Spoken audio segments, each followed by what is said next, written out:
Okay, so welcome to the webinar. Tonight's webinar, as you can see there from the front screen, the first screen there is called Goals and Attitude. And it's one of a series of 8 webinars that I run. You can see there our Kleeneze Circle of Success. The first 2 or 3 are all about the retail side, building your business catalogues, online shop and so on, getting started and your customer base. Then 4 and 5 are specifically about team building and supporting your new team members. And then the last 3 are really about personal development, those kind of skills that will help you in everything that you do, not just in this business, but I find it in life as well. So we kind of introduced it last week, actually not last week because I've had a couple of weeks off, but the last time. And tonight, as I say, we're going to talk about goals and attitude, and then next week wrap it up with personal development. And all of these are recorded. So if, like, who was it I was speaking to at the beginning? Dean, sorry. Dean, I know, has only been in the business a couple of weeks. So Dean, if you wanted to look at the getting started ones or the first 4 weeks, then right at the end of this, I'll explain where all of the recordings are, and then you can just go and catch up with those if you think that would be useful to you. Okay, so what we're going to cover tonight, and it should take us about half an hour. Quick question about whether or not your attitude is important to your success in Kleeneze, and hopefully, like me, you'll agree that it is. How to work on it, if you think it's something, if you sort of sometimes struggle with a bit of motivation or something. And then we're also going to link that into goal setting and achieving goals, and how that is important to your success and your attitude, and why it's important to spend a bit of time on that. It's really easy to sometimes just get bogged down in the day-to-day running of your business and the day-to-day running of your life, and sometimes you just need to step out a little bit and kind of decide what goals you're going for, because that will kind of help you as well. So that's what we're going to cover tonight. So, quick question there. Do you think that your attitude is important? Hopefully, like me, you'll think that it is. Because when you think about it, every Kleeneze distributor, when they join the business, has exactly the same opportunity. We all have the same 250 catalogues. We don't have any customers. Maybe you might have your sister or your mum or someone like that who's promised to buy from you, but basically we don't have any customers at that point. We all have the same products. We all have exactly the same costs to run our business. We all have the same payment plan, the same compensation plan. So we have the same opportunity, but why are some more successful than others? And there are a few things, but the biggest influence to your success will be your attitude. Sometimes you get up in the morning and you can sort of feel like the chap on the left here, big smiley face, happy, ready to go. Other times you're sort of feeling a bit rough, you're maybe not feeling so well, you're not sure about what you want to be doing that day. The guy on the left's thinking, well, I've got to get these catalogues out, I don't care what the weather is, I feel a bit under the weather, but hey, I'm going to get it out whatever it takes, because I know I want to make this business a success. Chap on the right says, oh, God, I don't know, it looks a bit grey and misty out there. Maybe I'll do the catalogues tomorrow. I'm sure that'll be fine. No one will notice. And the key thing is that those thoughts, those attitudes, if you like, are not just thoughts that you have in your mind today. You will have those kinds of thoughts in your mind all the time. And so it's not just a one-off thing. It will happen again and again and again. And a phrase that I've heard, which I believe really, really strongly about and think about all the time whenever I kind of feel like not doing something, is this thing at the bottom here. Successful people do what they know they should do, even when they don't feel like doing it. And once you've been in the business for probably more than a month or so, you'll know how to put your catalogues out, you'll know how to go and collect them again. And if you've been interested in the team building, you'll know how to kind of generate some leads and do some lead generating activities. So you know what you should do to build a successful business. The question is, when you don't feel like doing it, do you still do those activities? And the thing that can help you with that is your attitude. So having a great attitude, that positive attitude, helps you to put those catalogues out, even if you're feeling a bit down. It encourages you to chat and smile with your customers, even if you're not feeling 100% yourself. You know that your customers are your gold mines really, and you've got to be sort of positive and cheerful with them. If you go around to your customers with a kind of glum face, oh, I'm not feeling very well, oh, this is dreadful, the weather's horrible, they're going to be thinking, oh crikey, I don't really want to invite him round again, so that you're going to start missing out on orders. So you have to be chatty and smiley even if you're not feeling 100% yourself. And all of those things, putting those catalogues out on, as you're supposed to, and chatting to your customers, they will help you build this great rapport with your customers. And that rapport builds a strong and loyal customer base. And those of you, I know there's certainly a few of you there who are starting just recently, that strong and loyal customer base is so valuable to you. And you often have to work really hard at the beginning to get that, but that hard work really pays off. Another thing about a great attitude then, it will help you to do some lead generating. If you're thinking, oh yeah, I'm going to put those leaflets out to see if I can get a team member in this area, and you're feeling a bit under the weather, having that great attitude will really kind of help you to do that. It also encourages you to make those follow-up calls when you're feeling a bit nervous. You might be thinking, oh, I'm not sure what they might think, or I wonder if they've looked at, perhaps I should give them a bit more time to have a look at the information. If you're a bit nervous about that, having a kind of positive can-do attitude will help you to make those calls. And those activities, those follow-up calls done regularly and the lead generating activities done regularly might just help you bring in that extra team member this month. And the bigger the team, the bigger your income, the bigger your residual income. So all of those things that I've just talked about can increase your weekly orders. Over a period of time, you might find that you're getting £500 a week in orders instead of just 250, just because you had that great attitude all the time.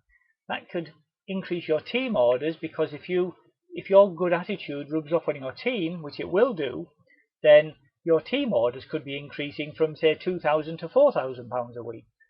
You can increase your income from something like £50 a week up to £500 a week by putting in place all of those things that I've just talked about, that you know how to do and that you know that you should do them, but just having a great attitude encourages you to do them. And that can make such a big difference.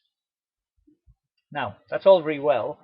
What do we do then? We all go down to Tesco's and buy 1.5 gallons of your best flavoured attitude, please. If only it was that easy. But there are things that you can do. So, I'm going to introduce a few ideas here. So one is your life philosophies. I'm going to talk a lot more about that in the next module next week. Or if you can't wait that long, the number 8 training module on the recordings, which I'll tell you a little bit about. Sorry, Matt. So your life philosophies, and I will expand on that a little bit. But a big influence on your attitude will be your success. So if you have a little bit of success, that kind of encourages you to kind of carry on doing what you're doing. Because we all like to be successful at whatever it is. And success doesn't necessarily have to be being a millionaire. It can simply be, achieving your 10% bonus at the end of the period or whatever. So a question could be, what is success? How do you define what your success is? And I believe that success is achieving your goals. Now, what are your goals? Your goals will vary, and they will change enormously throughout your life and throughout your Kleeneze business. And constantly setting and achieving goals is a great way to get success. And you don't have to set huge, massive goals right at the beginning that were going to take you 10 years to achieve. Your goals could simply be, I want to get my 250 catalogues out within 2 days of them arriving on the doorstep when you first start off. And you can achieve that. That's totally within your control. And if you do it, then you've achieved your first success. So setting and achieving goals for yourself will prove very, very useful. And do it with your team as well. What you'll find if you start getting into team building is that success as a team kind of grows your business exponentially, because everybody wants to be part of that success. So I'm going to talk a bit about goal setting and how to achieve them. But one of the things that is useful to be aware of just before you start thinking about what your goals are is excuse me, you need a strong reason why you have some goals, whatever the goals are. If your goal is I don't know, to have £1,000,000 or something. If you just sort of like the idea of having £1,000,000, then tomorrow when it's raining and you decide whether you're going to put your catalogues out or not, you might just think, ah, well, I can start working on my £1,000,000 in a couple of days or at the weekend or something. So there's no kind of urgency in it if you don't have a strong goal. So as I said there, you could set a goal, whatever it might be. Maybe you create a plan towards how you're going to achieve it. Whatever that goal was, I'd like to have £1,000,000. So you sort of think, okay, this is what I'm going to do. I'm going to put out 1,000 catalogues every day for the next 6 months, and whatever that plan might be. And you start taking those first steps. So you put your first catalogues out, or whatever it is, your first leaflets towards team building maybe, and then something will happen. An obstacle will appear. Let's suppose it starts raining while you're putting your catalogues out, or somebody you go to put the catalogue through the letterbox and they open the door and say, oh no, I'm not interested in that, thank you. And you get some kind of obstacle right at the beginning. Now, a little point here. If you're starting to get obstacles, if there are no obstacles that appear, if you're kind of doing things that are very, very easy for yourself, you might find that your goals are not really ambitious enough. Obstacles are there just to kind of make sure that you're setting ambitious enough goals. And if you've got a strong reason, that reason why excuse me, will motivate you to overcome those obstacles.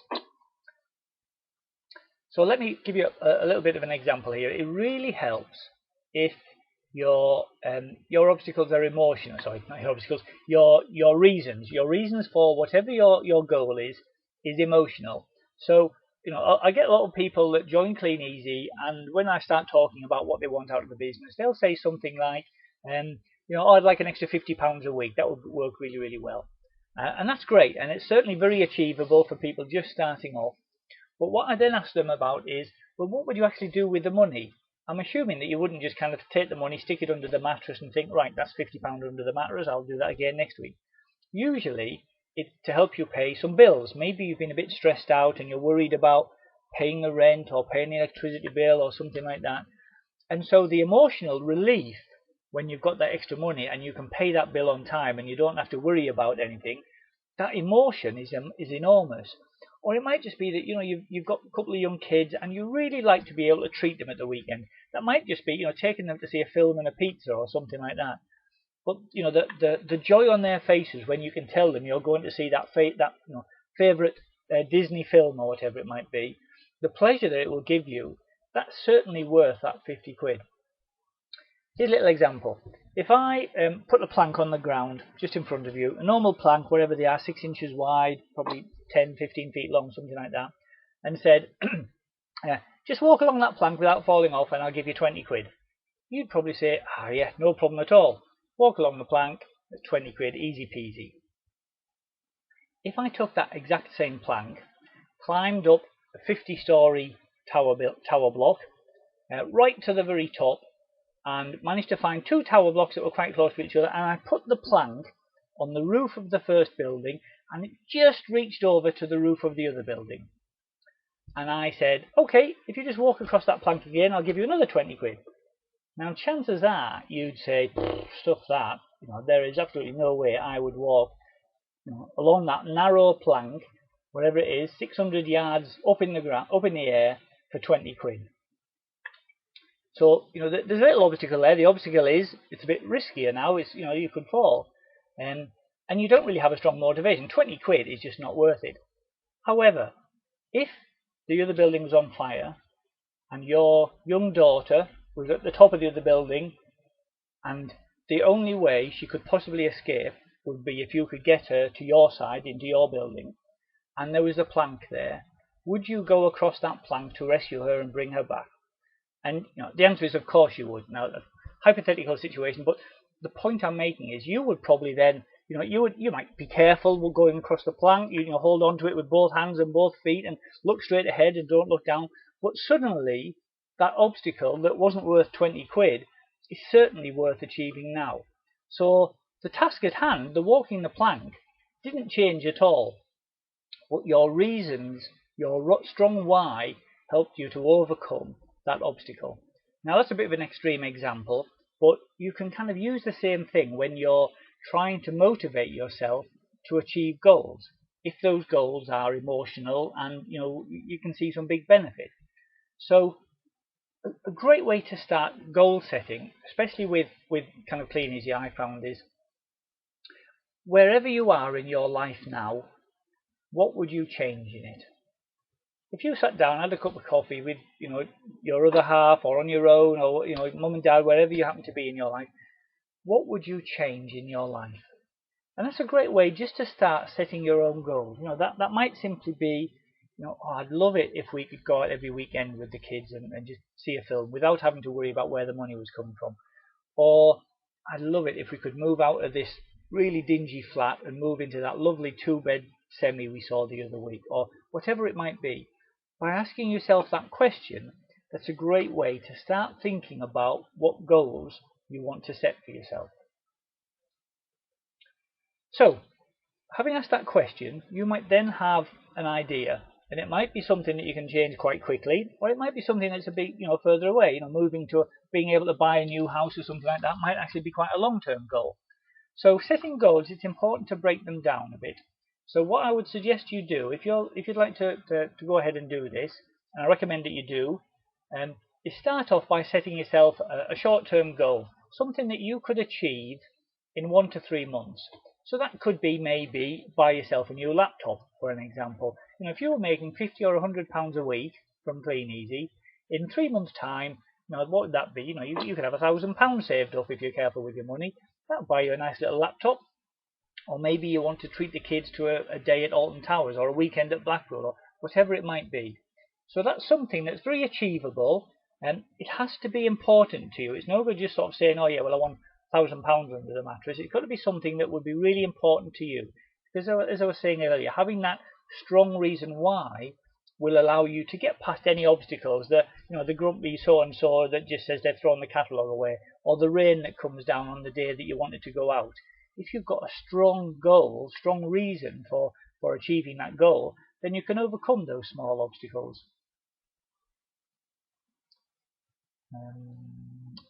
And then once you've started doing that, once you've kind of got an idea of a small goal that you think you can achieve, it's also worth thinking about a medium-term goal. And you don't have to do all of this at once. You might put your short-term goal down, write it down, start working towards it. As you're getting towards that, you might start thinking about, oh, this seems to be working quite well. Wonder what I can do longer term. Because at the end of the day, if you keep buying yourself a laptop every kind of month or two, you might soon find that the novelty wears off on that. But a medium-term goal might be something like you want to pay off, if you've got a big credit card debt that's really kind of causing you grief every week or every month, then being able to pay that off might be a big goal for you. And it might be, if it's several £1,000s, but it could take 6 to 12 months to do that. Or maybe you haven't had a holiday abroad for a few years, and that would be something that would be really good for you. So setting a medium-term goal that's a bit more ambitious, would require a bit more kind of achievement. That's a really good thing to do as well. And then your longer term goals, and again this is really good to have, because the short term goals are great to get you going a bit at a time, but longer term goals are the kind of really ambitious ones that you kind of you can really see it kind of give you a lot of drive towards. So longer term goals are ones that will probably take you between 1 and 5 years, and that could be, as an example I gave earlier, putting a deposit down on a new house, or maybe buying yourself a brand new car or something like that. Now, so we've talked about setting the goals. Setting the goals is one thing. How do you actually achieve them now? Oh, there we are. That's just what I said. As I said, whether your first goal is to be able to buy yourself a new laptop or a family holiday or a brand new car, it's all very well setting the goal, but it's the achieving that's important.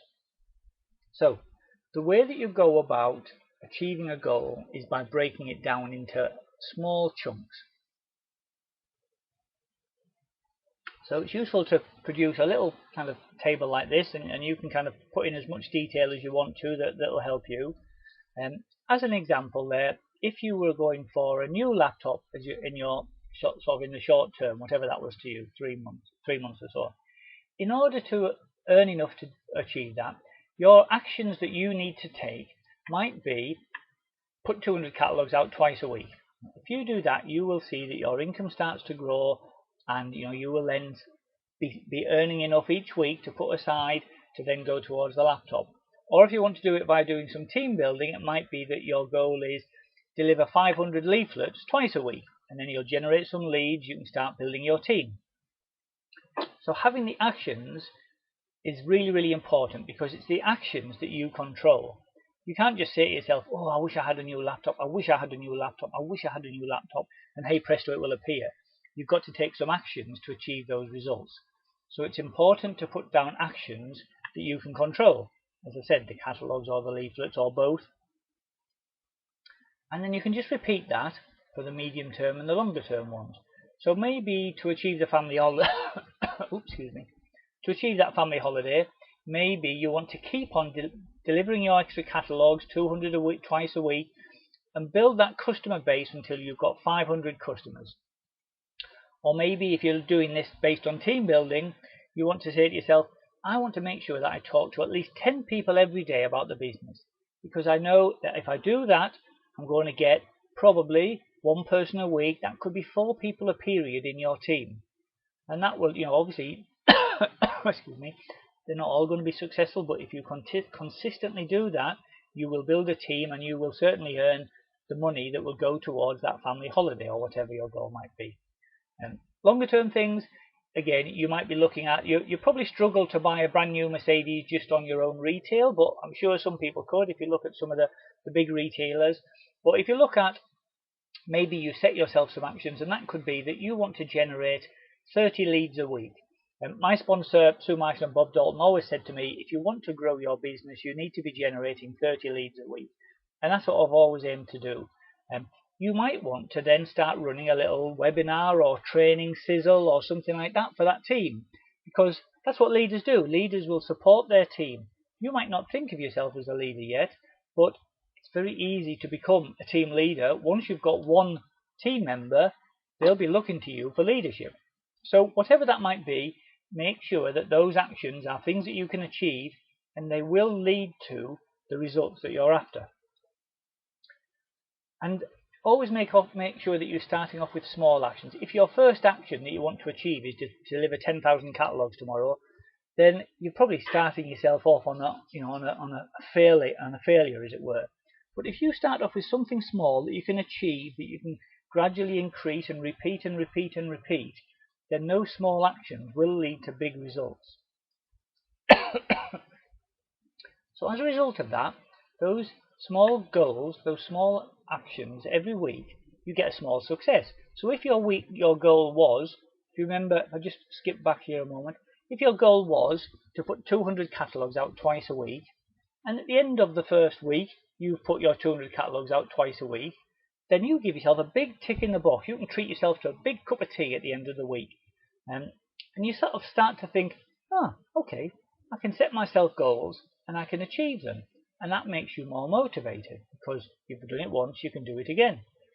Every couple of months, you then start to get a bigger success.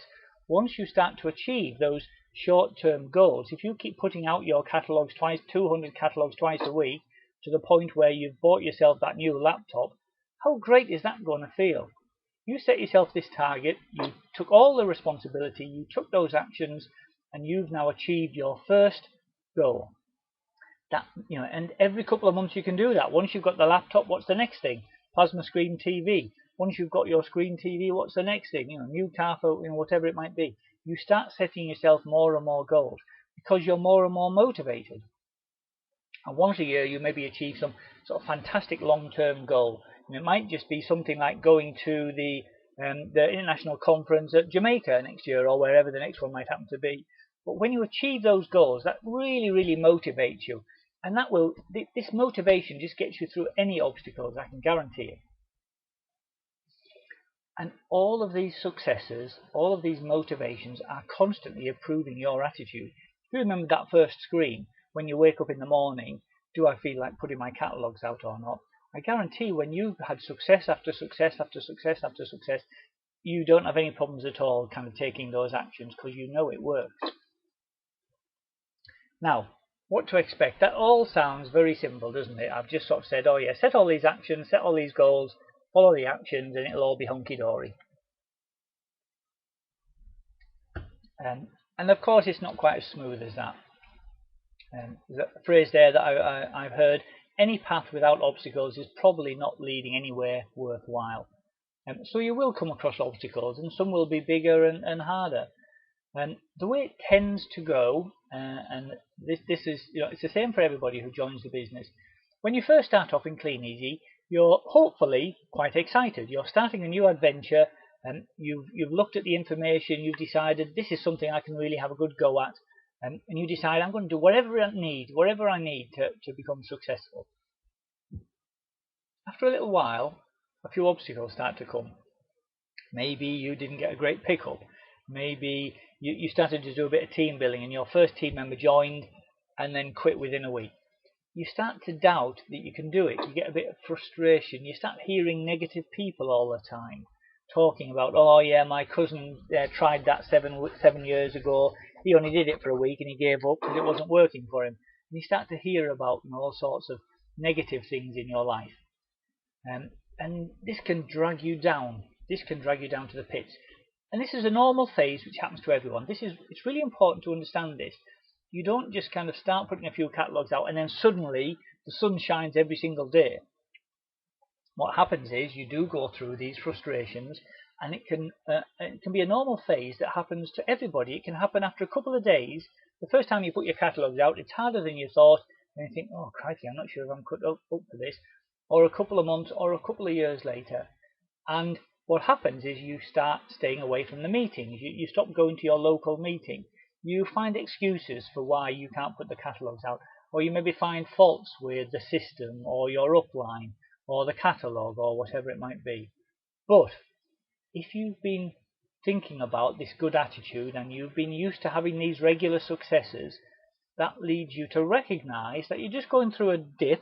It's a bit of a roller coaster, so you're just going through a dip at the moment, and you start to fight.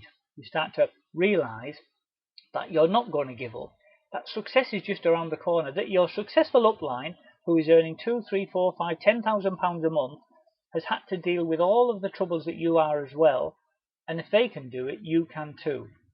So you start focusing on the goals again, not the obstacles, and you start attending the events, and you're communicating with your upline again. And all of those things in that fight stage gets you back on the up part of the roller coaster, so you can carry on with that fantastic attitude. So I've kind of come to the end of the webinar really. A couple of quick questions then. Has anyone got any short-term goals that they'd like to share with us? Things that you'd like to go for in the next kind of 1 to 3 months. It'd be great to hear if anyone's got anything that they've got in mind that they're looking for.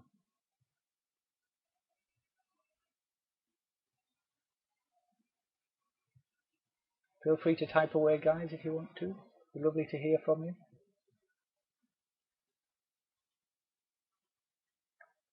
Don't worry if you haven't yet. It's not unusual, actually. It's the first time you've been thinking about it. Then often you sort of think, ooh, nothing particularly comes to mind. Katrina and Ian, some new furniture. I mean, that's a great example there, because that's kind of something you know what the cost would be. You can kind of work out how much you're earning from your business, how long it would take you to do it. So that's great. I mean, I love it when new people start, because they often don't have an idea of what they want to go for, because you're so kind of bogged down in your normal day-to-day life. You haven't almost thought about what could be better. So it's a great exercise to go through, especially if you've got new team members, just to try to make them think, what would life be like in 3 months if I was earning a good kind of 50, 100, 150 pounds a week extra. And I'm not going to ask you guys this as well, but just thinking about medium-term goals and long-term goals, this is really, really valuable as well. I would say start off with your short-term goals, because that's things that you can achieve straight away. But having kind of really emotional and exciting medium and long-term goals will really, really drive you forward.